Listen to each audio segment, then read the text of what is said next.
오늘도 말씀 의지하여 승리하는 귀한 날 되기를 축복합니다.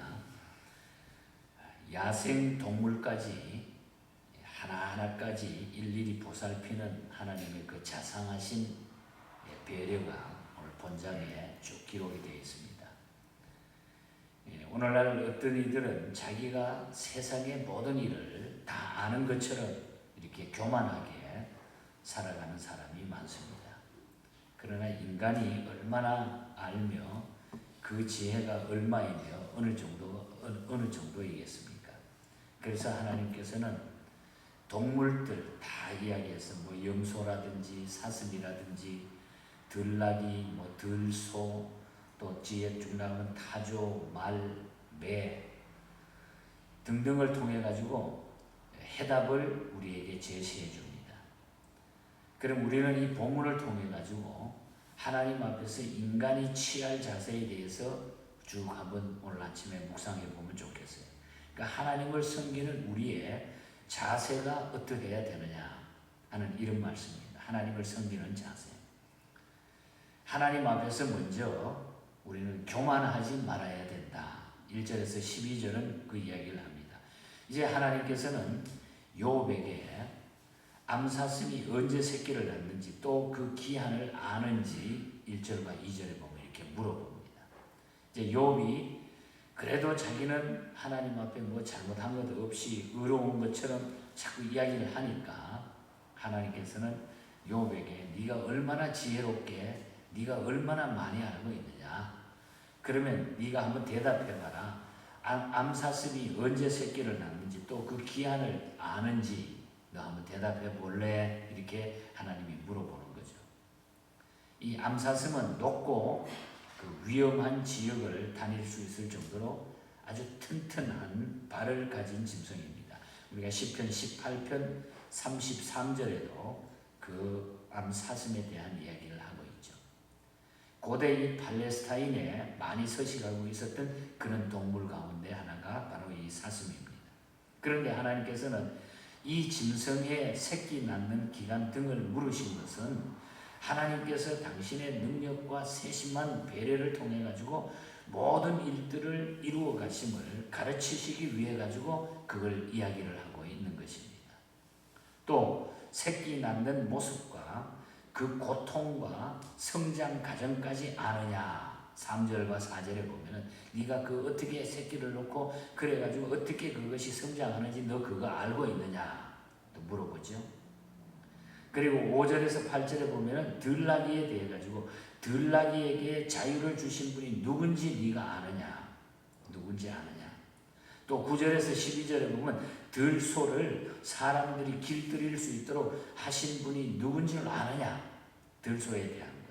이 들소라고 하는 것은 동물은 이 아시아, 아프리카 그 지역에 많이 있는데 숲을 속에 사는 아주 강한 맹수입니다. 강한 힘과 남북한 성격을 지니고 있기 때문에 사람의 손으로 그것을 길들일 수가 없다 그럽니다. 하나님께서 이런 짐승을 욥에게 말씀하고 있는 것은 인간이 얼마나 나약하고 무능한 존재인가를 깨닫게 하기 위해서 이 짐승들이 어떻게 움직이고 어떻게 태어나고 어떻게 하고 있는 네 그걸 아느냐. 짐승을 이야기해. 흔히 눈에 보일 수 있는 그것을 지금 설명하고 있는 거죠. 우리의 나약함을 인정하라 이 말이에요. 나의 나약함. 인간이 많이 안다고 그러는데 네가 알면 얼마나 알고 있느냐. 이거 다 아느냐. 너는 약한 존재다. 이 이야기죠. 사람들은 종종 자기밖에 없는 듯이 교만합니다. 그러나 하나님께서는 이 짐승도 관할할 수 없는 것이 인간이라고 하면은 인간의 교만을 꺾기 위해서 욥에게 이런 질문을 했다는 것입니다. 이 모든 것을 하나님께서 아시고 관리하시고 다스리지만은 인간은 할 수 없는 거다. 내가 하지 누가 다스려가지고 저 동물들이 저렇게 움직이고 모든 이 자연에 이 동물들이 살고 있느냐? 그 누가 하는 것 같으냐? 네가 다 아느냐? 네가 움직이느냐? 내가 하고 있다는 거지 하나님이. 종종 내가 제일이라고 내가 다 안다고 우리는 하면서 살아갈 때가 있습니다. 자신의 부족을 깨닫고 하나님을 전적으로 의지할 때에 우리는 모든 문제는 거기에서 해결이 된다. 그래서 하나님을 섬기는 자는 교만하지 않아야 된다.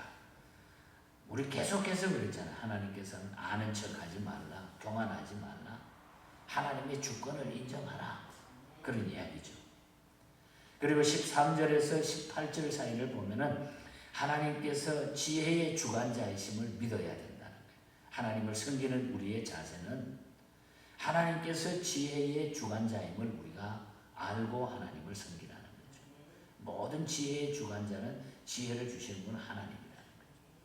이제 하나님께서는 그 다음에 타조의 어리석음을 이야기하고 있죠. 타조는 알을 낳아가지고 그 알을 품지도 않고 새끼에게도 무정하게 한다. 14절에서 16절은 타조에 대한 이야기. 타조는 그냥 알을 낳아가지고 내던져 버리는 거예요. 그리고 깨지든지 말든지 새끼가 나오든지 말든지 그래도 거기서 새끼가 나온다. 왜 그렇게 하는지 네가 아느냐? 하나님 그렇게. 여러분 아십니까? 왜 그렇게 하셨어요? 하나님께서 타조에게 지혜와 총명을 주지 않았기 때문에 내가 그렇게 한 거야. 그거 내가 하는 거야. 이것을 볼 때 하나님께서 모든 생물들에게 지혜를 주시는 지혜의 주관자임을 우리가 알 수 있다는 거죠. 그렇습니다, 여러분. 이 세상에 나타난 모든 지혜도 심지어 짐승들까지 그 짐승의 지혜까지도 하나님이 주신 것이라고 하는 거예요. 짐승의 모든 움직임과 짐승의 모든 것들도 하나님이 인도하신다는 것. 그러므로 우리는 지혜의 주관자가 하나님이심을 믿고 그를 높이며 그를 경외하는 것이 우리 인간의 본분이라는 거죠. 우리는 때때로 우리의 학식과 지혜가 최고인 것처럼 행동할 때가 많이 있지 않습니까? 지혜의 주관자이신 하나님 앞에 겸손하라. 지혜의 주관자는 하나님이시다. 욥이 네가 그래 착하고 네가 그래 남들보다 그렇게 깨끗하게 사는 거는 사실이지만 그러나 네가 지혜 있다 그러지만은 네가 많이 안다고 그러지만은 나를 안다고 그러지만 네가 어느 선까지 아느냐. 그러니까 이 말을 들으니까 하나님 앞에 어떻게 뭐라고 말할 수 있겠어요.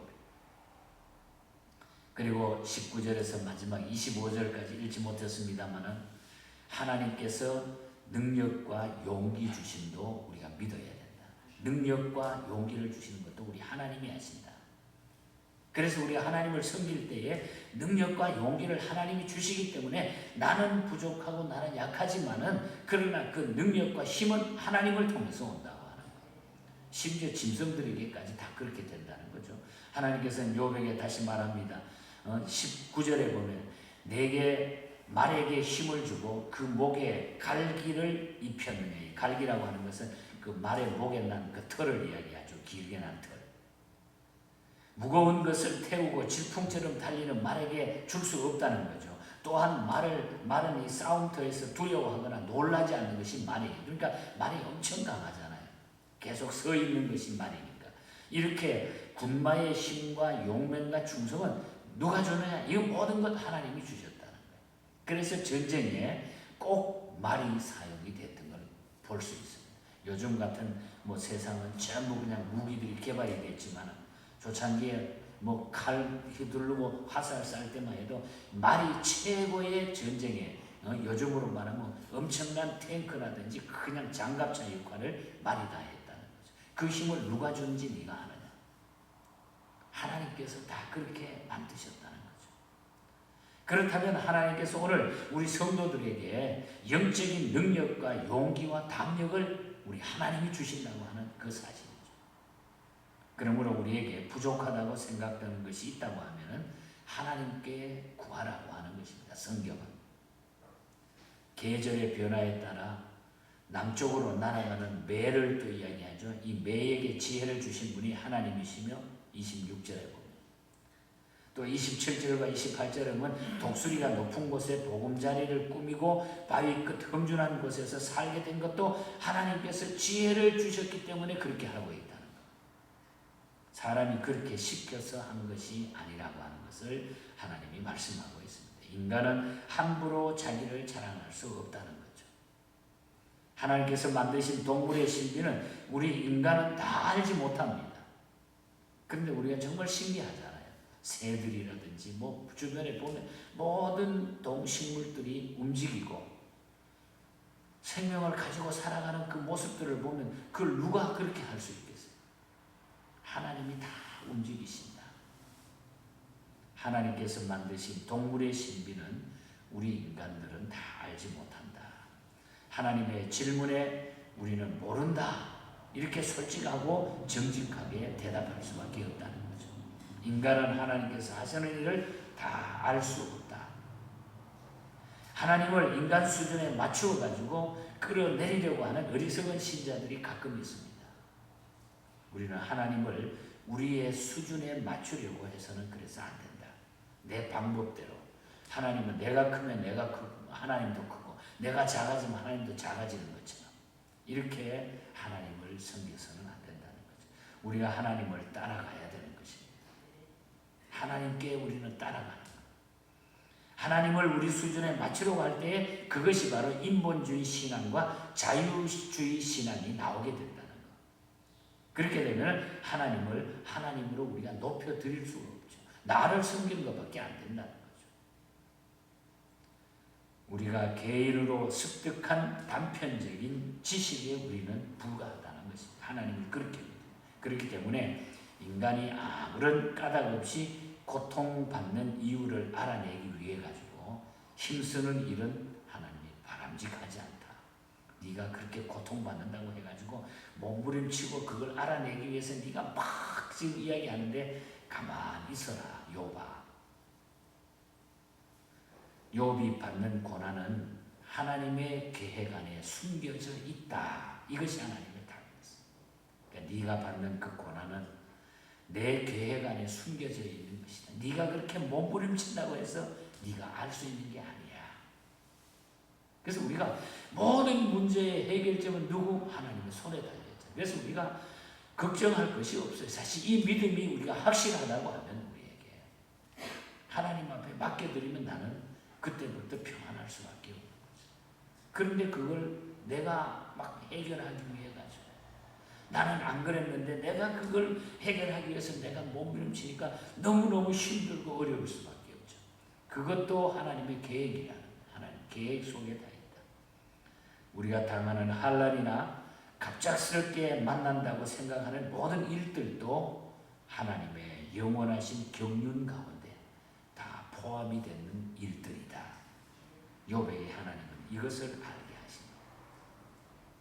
그래서 우리는 하나님의 능력이나 자유나 지혜를 우리 안에서 제한해서 우리 수준으로 낮게 만들지 말라. 이것이 오늘 말씀의 결론입니다. 내 수준의 하나님을 낮추지 말자. 우리는 하나님을 따라가는 모든 것은 하나님이 주관하고 계신다. 하나님의 계획 속에 진행되고 있다. 이 사실을 기억하고 우리는 하나님은 분명하신 분이라고 하는 것. 뭐 이렇게 되겠거니 그게 아니라 하나님은 말씀하신 그대로 이루어 가시는 분이다. 우리가 거기에 우리가 힘들어도 맞추어서 사는 것이 복된 삶이고 평안한 삶이 될 줄 믿습니다. 이 믿음으로 오늘 또 이 한 주간도 승리하시기를 주님 이름으로 간절히 축복합니다. 하나님 아버지 감사합니다. 우리가 아는 척하고 많이 가진 척하고 지혜 있는 척하지만 그러나 우리가 하나님 앞에 섰을 때에 아무것도 아닌 것을 저희들이 기억합니다. 하나님을 잘 섬기는 지혜를 저희들에게 주시고 하나님을 올바로 알고 하나님의 능력을 힘입어서 능력 주시고 이길 수 있고 강하게 하시는 분이 하나님이기 때문에 우리가 그 하나님을 바라보며 나아가게 하여 주시옵소서. 그래서 이 믿음으로 언제나 어떤 환경 가운데서도 승리하는 저희들이 되게 하시고 용기 있는 그리스도인의 삶을 살아가게 하여 주시옵소서.